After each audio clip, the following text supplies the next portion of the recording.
msajili msaidizi alisema kwamba kama imetokea hivi, ina maana kule Zanzibar hakuna mgombea wa urais wa serikali ya mapinduzi ya Zanzibar, utafanyika uchaguzi kwa ajili ya kukaa na kuwapitisha kuwachagua wawili kwa ajili ya kupitishwa. Inaonekana umeshuka chini, ni kama unataka kuondoka na hawajakubaliana kilichotokea. Ndio. Sababu ni nini? Sababu ni kwamba haiwezekani kwamba kura zile, yani zile kura ziwe za watu wa bara, za Wazanzibari. Na watu wa bara waliopiga hizo kura mbili mimi nawajua.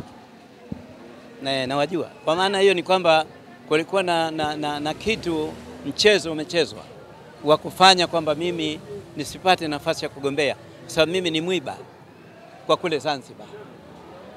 Unadhani mwiba kwenye eneo gani? Mwiba wa kugombea urais, kwa sababu mimi CCM wananiogopa. CCM wananiogopa. Lakini haijasaidia, kwa sababu mimi nitakwenda kwenye shughuli za uchaguzi. Na nitakayemsimamisha nitakuwa na uwezo wa kuweza kumwambia gombea. Umekuwa mwenyekiti kwenye chama kwa muda mrefu, lakini miaka 15 tokea nimeanza hichi chama. Lakini pia harakati zako zinaonekana kuwa ni kubwa zaidi. Unadhani ni kitu gani ambacho kimesababisha hayo yote? Mimi najua, sitaki kumwaga mchele hapa. Mimi najua nani aliharibu hii. Mimi na akili. Na mimi sio mtoto mdogo wa siasa. Hichi kitu nakielewa. Tumefahamiana. Uone kama hichi unachokifanya unaweza kuharibu zaidi chama? Na mimi nataka hichi chama kijenge zaidi. Na ndio maana niko transparency. Mimi siwezi kuficha uovu. Siwezi kuficha uovu. Mimi kazi yangu kubwa ni kuhakikisha kwamba chama kinakuwa chama. Lakini sio chama kinakuwa mamluki. Tunapokuwa na chama mamluki, mimi siridhiki na hiyo hoja.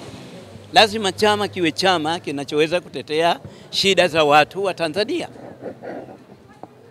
Umenielewa? Na haimaanishi kwamba labda mimi nikikosa kugombea urais, labda chama kitaweza kutetereka. Chama kitetereki.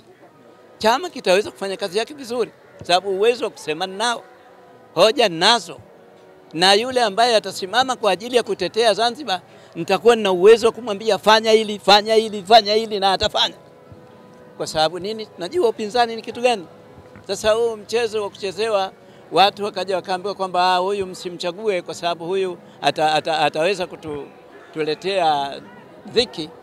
No problem. Sasa umekuwa kiongozi mwenyekiti kwa miaka 15. Ndio. Wewe unadhani kuna mtu tu pembeni anaweza katoka na kuja kubadilisha msimamo? Mimi najua yupo. Sina haja kukwambia wewe. Mimi najua yupo. Mimi sio mtu mdogo nakwambia. I know.